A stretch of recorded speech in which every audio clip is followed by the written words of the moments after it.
Bonjour à toutes et à tous et bienvenue pour cette nouvelle vidéo embarquée. Et comme vous pouvez constater, il pleut, mais il ne fait pas forcément très froid. Une petite vidéo pour remettre un petit peu les choses au clair concernant une affaire dont vous allez certainement encore et toujours entendre parler, parce que ça permet d'agiter des chiffons rouges, parce que ça permet d'accentuer l'hypersensibilité émotionnelle d'une partie de la population, très droit de l'homiste, très humaniste, très solidaire. Je veux parler évidemment des migrants. Ces fameux migrants qui, depuis des années, est un sujet, mais un sujet sur lequel on a mis un couvercle. Le couvercle qui est qu'il faut empêcher l'extrême droite de s'en servir comme instrument politique et idéologique pour faire peur aux gens et essayer de convaincre la politique multiculturelle que l'on défend depuis une trentaine d'années maintenant, que la France c'est une terre d'asile, que la France a toujours été une terre d'émigration, que blablabla et blablabla et blablabla. Alors, si ça vous arrive d'avoir ce genre de gens qui vont vous soutenir mordicus que c'est un droit fondamental. Non, c'est pas un droit fondamental. Premièrement, la France n'est pas une terre d'immigration. C'est une terre, en effet, qui a accueilli un certain nombre de gens issus de certains pays, qui plus est des pays en grande majorité de culture européenne. L'émigration telle que nous l'entendons dans notre monde contemporain est tout aussi contemporain, puisque les premières vagues d'émigration plus ou moins importantes que nous avons connues en France, elles datent quand même qu'à partir de la fin du XVIIIe, voire XIXe siècle. Donc, dire que la France est une terre d'immigration, c'est faux. Ce fut une terre qui fut conquise, en effet. Ce fut une terre où il y a eu des guerres, avec certains de nos voisins européens. Il y a eu des parties même de ce que nous connaissons de la France d'aujourd'hui, qui n'était pas la France. Donc cette immigration, elle s'est accentuée évidemment au XXe siècle. XXe siècle, pourquoi? Tout simplement parce que les technologies, l'accès à la connaissance, à l'éducation, a fait que les gens ont plus aisément, plus facilement, plus avoir accès à ce qui leur permettait de se déplacer. C'est-à-dire que vous avez des gens qui en Europe ont commencé à prendre le train pour aller dans d'autres pays pour espérer trouver une meilleure vie. Il y en a même qui ont bravé les océans pour traverser l'Atlantique et aller dans le Nouveau Monde. Donc les technologies de transport ont facilité évidemment la circulation d'un certain nombre d'individus et de ce fait générer, gérer, créer ces flux migratoires que nous avons connus dans un certain nombre de pays européens. Et plus particulièrement la France, puisqu'au XXe siècle, nous avons connu des vagues de migration, qu'elles soient hongroises, qu'elles soient bulgares, qu'elles soient polonaises, qu'elles soient espagnoles, qu'elles soient portugaises, italiennes. Essentiellement d'ailleurs, pays latins. Le XXe siècle a été aussi des vagues de migration. Alors attention, vague de migration, ça veut dire la volonté, la liberté de personnes de venir en France. Je ne parle pas des gens qu'on a obligés à venir en France. Éventuellement l'esclavage, éventuellement l'armée, le service militaire, ce fameux service militaire où les anciennes colonies, plus particulièrement l'Algérie, nous avons eu des Algériens qui sont venus vers leur service militaire en France. Et parfois ils sont restés. Mais légitime, puisqu'à l'époque c'était des citoyens français. Ils appartenaient à un département français. Donc, pour ce qui concerne ces premières générations issues des pays du Maghreb, ce sont des gens qui sont venus en France et qui sont restés en France parce qu'ils avaient une certaine légitimité de l'être, étant donné qu'ils étaient des citoyens ou des ressortissants reconnus en tant que tels selon le statut administratif du pays d'origine dans lequel ils appartenaient. Et là, idem pour les Noirs africains. Donc ces premières générations de migrants, d'émigration qui sont venus en France durant le XXe siècle, en règle générale, ce sont souvent des gens qui, dans leur descendance, se considèrent aujourd'hui français et qui se comportent comme des Français, qui ont l'esprit français, Ils connaissent leurs origines, ils n'ont pas renié leurs origines. Mais ils ont toujours vécu, ils ont toujours grandi, voire même se sont complètement assimilés à la culture française et se considèrent légitimement comme français, en dehors du fait que peut-être leur prénom, leur nom de famille, s'ils n'ont pas été modifiés, comme certains l'ont fait, cela, ils sont indiscutablement des Français. Là où ça pose problème, c'est à partir du moment où, lorsqu'on a eu quelques soucis en matière d'emploi, c'est-à-dire trouver des gens qualifiés, trouver des gens compétents. On a été chercher évidemment des gens, on a ouvert des portes à des gens qui sont venus de leur pays, en France, pour soutenir, par exemple, la reconstruction, pour soutenir les 30 Glorieuses dans un grand nombre de secteurs d'activité. Alors évidemment, c'est des secteurs d'activité qui n'étaient pas forcément des secteurs d'activité où il fallait des grandes qualifications. Et évidemment, on pense aux métiers de service, BTP, construction, restauration, etc., etc. Et donc, en France, nous avons accueilli des populations issues du Maghreb, musulmanes, et des populations noires africaines, de culture judéo-chrétienne, ou voire de culture musulmane aussi. Et puis est arrivée la fin des années 60, début 70, où là, les besoins n'étaient plus du tout les mêmes. Il y a eu la crise du pétrole, la fameuse crise pétrolière en 1974, si ma mémoire est bonne. Et là, les choses ont commencé à s'inverser. C'est-à-dire que là, on n'était plus du tout dans le plein emploi. Au contraire, on était dans une récession d'emploi. Or, à partir du moment où vous sentez que vous n'avez plus les mêmes besoins que vous aviez il y a 10 ans, eh bien, à ce moment-là, il aurait fallu couper le robinet. Quand je dis couper le robinet, c'est couper le robinet de l'immigration massive. C'est-à-dire venir à ce qu'on entend aujourd'hui de la bouche de la Première ministre, c'est-à-dire une immigration choisie. Malheureusement, ce n'était pas l'idéologie qui était convenable, déjà, à l'époque. Pourquoi? Pour deux raisons. La première, parce que on a créé cette fameuse loi du regroupement familial.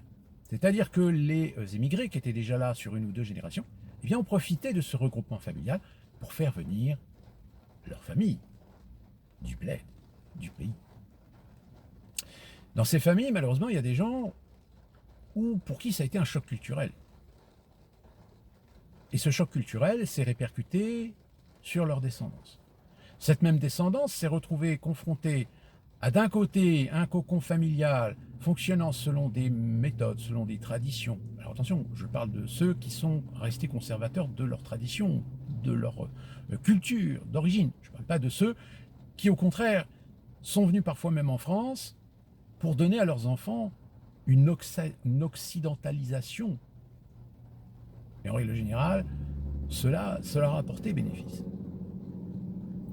Mais pendant 30 ans, on a caché sous le tapis le problème culturel. C'est pas le problème, ils sont nés en France, ils sont français, ils ont les mêmes droits que les Français, etc. Non. Parce que ça, on l'entend à longueur de temps. Non, c'est une question de comportement. C'est une question d'éducation.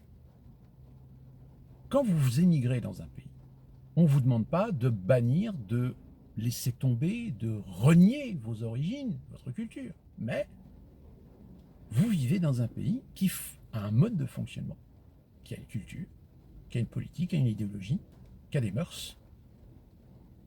Si celles-ci sont en totale contrariété avec vos mœurs à vous, et bien dans ce cas-là, allez dans un pays où vos mœurs, auxquelles vous voulez vous conforter, soient compatibles. Or malheureusement, pendant 30 ans, on a laissé venir des gens, en France ou ailleurs, en Europe, qui en fait ont importé aussi leur culture traditionnelle, leur culture religieuse, une façon de les pratiquer, une façon de les faire respecter par leur propre descendance. Sauf que cette descendance, elle est confrontée à un monde moderne de droits, de liberté, où la femme a des droits, des libertés, où la femme doit être l'égale de l'homme. Or malheureusement, là déjà, il y a un problème culturel. Il y a quelque chose qui n'a pas fonctionné.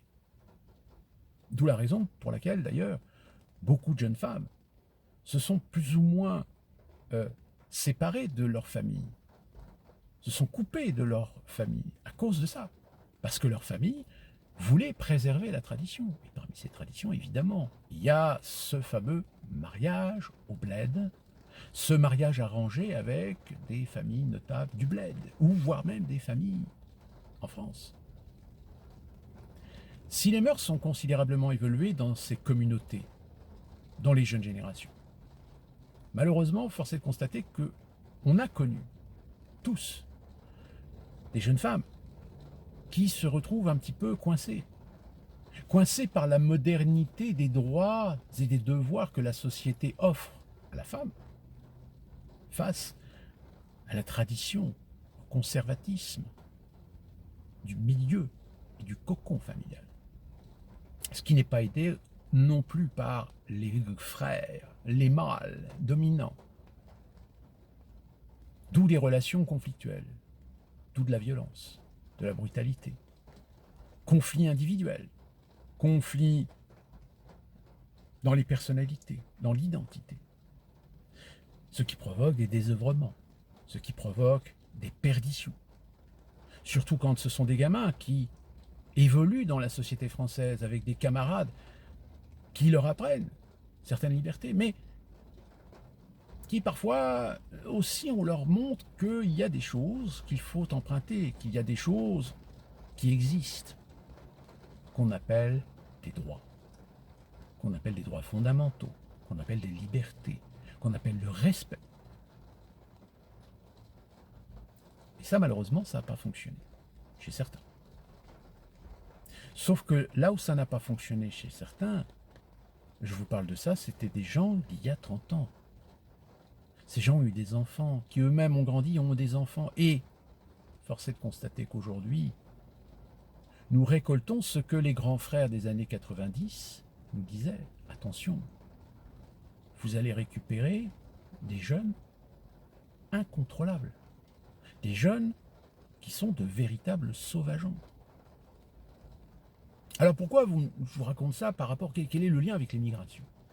Eh bien l'immigration c'est pareil.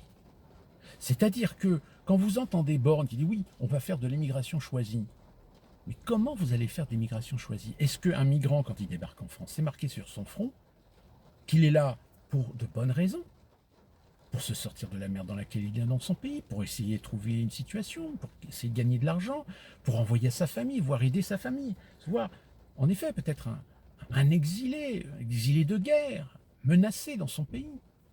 Oui. Mais c'est pareil, celui-là, c'est pas marqué sur son front. Comme en général, en plus, quand on essaie d'identifier ces migrants, ils n'ont pas de papier. Ou alors ils ont des faux papiers. Ou alors ils ont des papiers, mais ils les montrent pas. Ou des fois, ils donnent des faux noms, des fausses identités, voire même des fois des faux âges. Et comment on fait la différence avec les mauvais? C'est-à-dire ces migrants qui pensent que la France, comme d'autres pays européens, sont un Eldorado, où ils peuvent trouver la vie facile, de l'aide sociale, mais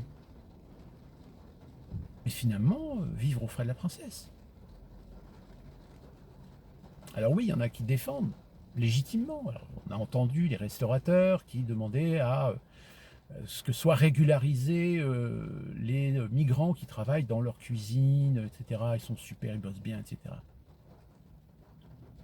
Alors c'est formidable parce que donc, vous êtes en train de nous dire que vous avez des gens qui sont des migrants qui travaillent dans votre restaurant, vous demandez que leurs papiers soient régularisés, donc ça veut dire qu'ils ne sont pas régularisés. Donc comment vous pouvez donner un travail à des gens qui ne sont pas réguliers? Bon, alors peut-être qu'il y a des statuts particuliers, mais dans ce cas-là, s'ils ont des statuts particuliers, ça veut dire que vous leur versez un salaire. Mais sur ce salaire, est-ce que vous payez les charges? Comment vous pouvez payer les charges de gens qui ne sont pas régularisés en France? Alors, oui, soit, si ces gens sont convenables, s'ils sont des gens volontaires, ambitieux, qui veulent s'adapter, qui veulent s'assimiler, qui veulent entrer dans la vie économique, productive du pays, oui, bien sûr, là, il n'y a aucun problème, il faut les régulariser. Mais le problème, c'est que on instrumentalise la régularisation pour au final dire, si vous avez régularisé cela, il faut régulariser les autres. Oui, ceux qui traînent dans la rue. Et puis, en plus de ça, c'est pas très humanitaire, c'est pas très solidaire de les laisser dans la rue. Il faut leur donner un couvert, il faut leur donner un toit. Bien sûr. Avec quel argent?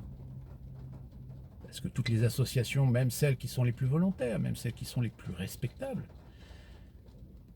il y a un moment donné où financièrement, ça va coincer. D'où l'argument évidemment récupéré par l'extrême droite de dire on laisse crever des Français dans la rue quand il fait froid, en revanche on va les donner le logis, le couvert à des migrants et illégaux. Cette histoire du Viking, on a accepté. Vous vous souvenez, hein? Ouais, il y en a certains, on va les renvoyer quand même chez eux. Oui. Sur les 420 et quelques, il n'y en avait plus que 6 qui sont restés. Tous les autres se sont carapatés dans la nature. Mais le problème, c'est qu'à partir du moment où vous l'acceptez une fois, derrière, vous allez voir d'autres bateaux qui vont débouler au large des côtes françaises. Vous allez voir les associations humanistes, etc., qui vont débouler pour faire pression sur les gouvernements, sur les autorités locales, etc., pour accepter ces bateaux. Et rebolote. Et on va réaccueillir des gens qui, au bout d'un moment, vont se barrer dans la nature, etc., etc. Alors, après, l'argument de dire, oui, mais l'immigration, est-ce que forcément c'est la violence, c'est la délinquance, c'est la criminalité? Mais j'ai envie de dire, oui et non. Parce qu'encore une fois, c'est pas marqué sur le visage d'un migrant s'il est là pour essayer de s'en sortir ou s'il est là pour foutre le bordel. Est-ce qu'il est là avec au moins un minimum de bagages et de culture, ou est-ce qu'il est là avec son état d'esprit culturel, religieux, tribal, et qu'au bout de 15 jours, il va péter un plomb, parce qu'évidemment, il n'est pas du tout assimilé à la société et il se permet de faire des choses comme il faisait chez lui. Ou même des fois pire. Des individus qui se mettent à faire en France ce qu'ils n'oseraient pas faire dans leur pays, parce qu'ils savent que dans leur pays, c'est coup de bâton, c'est tôle. Donc il y a un moment donné où en fait la vraie question c'est de se dire, est-ce que la France doit continuer à être un pays d'accueil? Dans ce cas-là, on arrête les frontières, qu'on accepte tout le monde. Voilà, tous ceux qui vont venir en France, hop, porte ouverte. Sauf que, évidemment, culturellement, au niveau de la sécurité, ça va poser un gros problème. Ça va poser un plus gros problème, dans ce sens où nous allons forcément aussi accepter des gens qui vont pas être en France pour être sereins, qui vont être en France, oui, pour faire ce qu'on a déjà vu, ce qu'on a déjà entendu. Violer, agresser, voler, tuer. Mais encore une fois, quand ils arrivent à la frontière, c'est pas marqué sur leur front. Ou alors on peut quand même le faire. Mais pour ça, ça demande des moyens. Ça demande des centres. Des centres qui individuellement, on va prendre ces individus, on va les étudier, on va essayer au mieux possible d'essayer de les identifier par rapport au registre civil de leur pays d'origine. Mais évidemment, si leur pays d'origine est en guerre, pour essayer de trouver des registres civils, voire même des administrations qui fonctionnent, c'est pas sûr. Donc on est dans un inconnu en fait. Or, le problème, c'est que si vous prenez conscience que parmi ces migrants, il n'y a aucune garantie que vous ayez des gens avec qui il n'y aura aucun problème, comme il peut y avoir des problèmes sérieux, sécuritaires, culturels. Là, c'est le rôle de l'État. L'État doit garantir la sécurité du territoire. L'État doit se saisir de ce principe de précaution. Ce même principe de précaution qu'ils se sont bien usés d'utiliser pour faire vacciner des millions de Français, sous le prétexte de la pandémie, du Covid-19, de protéger les autres. Là, en effet, la mesure de précaution, elle a même légitimé de faire vacciner des gens avec des produits qui n'ont jamais passé l'ensemble de tous les protocoles de test. Mais la mesure de précaution, elle ne s'applique pas pour les migrants. Pourquoi elle ne s'applique pas pour les migrants? Il y a la raison démographique. On vous dit oui, l'Europe a besoin de migrants parce que démographiquement, vous comprenez que endetter toujours plus le pays sur 68 millions d'habitants, 70 millions je crois maintenant, ce sera plus intéressant d'accepter de faire la porte ouverte à tous les migrants en France, de les régulariser, pour dire bah oui mais on peut faire reposer la dette non plus sur 70 millions mais sur 71 millions, sur 72 millions, etc. Ça, voilà, c'est la démographie. Sauf que la raison démographique, elle va à l'encontre de l'écologie. Bah oui, si vous acceptez plus de gens dans un pays, c'est plus de consommateurs. Donc qui dit plus de consommateurs, donc plus de CO2, plus d'émissions de carbone, de par leur mode de consommation. Logique. Et puis surtout, et ça je vous l'avais dit, en acceptant tout et n'importe quoi, on le sait qu'à un moment donné, la coupe va être pleine. Et quand la coupe va être pleine, qu'est-ce qui va se passer? Il va se passer qu'il y a des Français qui vont commencer à se défendre. Qu'il y a des Français qui vont commencer peut-être à sortir les armes que justement ils n'ont pas données à la gendarmerie. Qu'il y a des Français qui vont commencer à faire du tir au pigeon. Que malheureusement, dans ce tir au pigeon, comme toujours, il va y avoir des innocents qui vont se faire tuer alors qu'ils n'ont rien fait. Et finalement installer une situation de chaos, une situation insurrectionnelle, une situation incontrôlable. Et là, l'État prendra les mesures qui s'imposent pour rétablir l'ordre et la sécurité. Mais pour rétablir l'ordre et la sécurité, il faut lui donner les mains libres. Et là, dans ce cas-là, on propose au Parlement une loi liberticide qui permettra au gouvernement de suspendre des libertés des individus si on estime que ces individus sont potentiellement dangereux. On fera un cadre comme on a déjà fait, avec, souvenez-vous, les textes concernant la sédition, concernant le terrorisme. On n'a jamais mis le doigt dessus. On a fait un texte global, de telle manière à ce que terrorisme et sédition pourra s'appliquer à des gens comme vous, comme moi, dès qu'on dit quelque chose qui ne va pas, dès qu'on critique l'immigration, dès qu'on est un anti-vax, ou dès qu'on commence à critiquer le président de la République, ou le gouvernement, quand on commence à manifester contre la retraite à 65 ans, voire plus, quand on va manifester contre des lois liberticides, vous serez un séditieux. Qui dit séditieux dit terroriste. Terroriste, pourquoi? Parce que vous pouvez éventuellement devenir un individu dangereux pour la sécurité de l'État et de la nation. Alors vous allez me dire, oui, c'est quand même complotiste comme idée. Vous savez, quand on observe aujourd'hui ce qui se passe, il y a plein de choses aujourd'hui où tout d'un coup on se souvient que des gens nous en avaient parlé il y a 10 ans, 20 ans, 30 ans. Et aujourd'hui, c'est la réalité. C'est ce qui est en train de se passer. Et pourtant, les gens qui le disaient par le passé, eux aussi, on les accusait d'être complotistes. Eux aussi, on les accusait d'être des cerveaux malades. Sauf qu'aujourd'hui, ces cerveaux malades, quand on reprend ce qu'ils disaient il y a 10 ou 20 ans, et qu'on compare à la réalité du terrain, pas celle des médias, et bien là, tout d'un coup, il y a beaucoup de gens, quand on les met en face de ce comparatif, ils disent « Ah ouais, finalement, il avait raison. »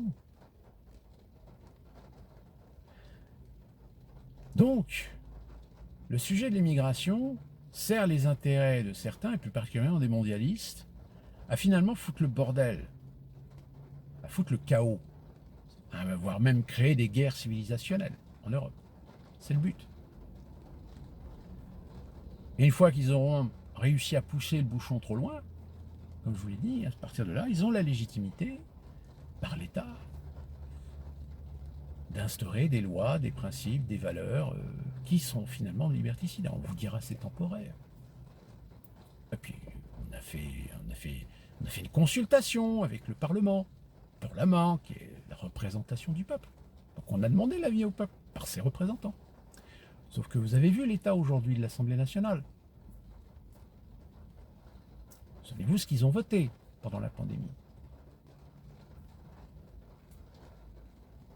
Donc oui, ne soyez pas étonnés si vous allez entendre bientôt dans les nouvelles des gens qui vont être accusés d'être des fachos, des extrêmes droites, parce qu'ils ont pété la gueule à un migrant qui voulait agresser ou tuer une gamine de 12 ans. Ça s'est déjà produit d'ailleurs apparemment. Ne soyez pas étonnés si on jette en pâture des individus, médiatiquement parlant, parce qu'ils ont le malheur d'être des petits blancs, avec des noms très européens, et parce qu'ils ont osé dire non à des migrants, à des immigrés, voire même à des Français, ceux qui sont les mêmes qui font du bordel dans certaines banlieues, ben oui, ils sont français. Ouais, enfin, français, il y a français et français. On s'entend bien. Mais ça, justement, le fait de dire il y a français et français, ça veut tout dire. Et là, on peut aller piocher dans l'histoire. On peut aller piocher dans la sociologie, on peut aller piocher dans l'idéologie, dans la politique. Pour se rendre compte que des députés, des ministres vont continuer à vous prendre pour des abrutis, vont continuer à vous prendre pour des cons. Il suffit que vous soyez un petit peu fragile, un petit peu soucieux de bien garder votre petite vie tranquille, de ne pas chercher des polémiques, de ne pas prendre parti. Finalement, vous serez complice. Vous serez complice par votre non-action, par votre non-prise de position. Alors je sais, quand je dis ça, c'est facile à dire, c'est jamais facile à faire. Mais au moins, savoir se préserver, savoir raison garder, et de temps en temps savoir dire les choses qu'il faut dire, c'est-à-dire remettre de la perspective, remettre des gens à leur place sur leur façon qu'ils ont de simplifier, sur leur façon qu'ils ont de généraliser, sur leur façon de caricaturer. Parce que là, c'est à donf en ce moment. Même si, en effet, si vous avez vu mes précédentes vidéos, vous avez vu, ça commence à se fissurer. Ça se fissure dans ces petits milieux des petits soldats bien pensants, de ces vertueux de la fake news. Suivons bien les choses. Regardons bien ce qui se passe. Et moi, je peux vous dire une chose, et je vais être très franc avec vous. Je suis bien content de vivre aux États-Unis. Parce que, finalement, les problèmes avec les musulmans radicaux, le problème avec les jeunes de banlieue, le problème avec la racaille, le problème de ne plus pouvoir sortir le soir sans prendre le risque de se faire agresser, de se faire poignarder pour un collier, pour un bracelet, pour une montre, pour un téléphone, ben, ça donne pas une très bonne image de la France. Enfin, vu de l'extérieur. Parce que vu de l'intérieur, je pense qu'il y a beaucoup de gens qui auraient beaucoup de choses à dire. Sauf qu'eux aussi, ils ont peur. Ils ont peur de parler parce qu'ils savent qu'ils risquent de se prendre des claques par justement les petits soldats de la bien-pensance. Ceux qui sont conditionnés à lutter contre le racisme, contre l'antisémitisme, contre les violences, contre la haine, contre l'extrême droite, contre les fachos. Bon courage. Et nous, on se retrouve très prochainement pour une nouvelle vidéo.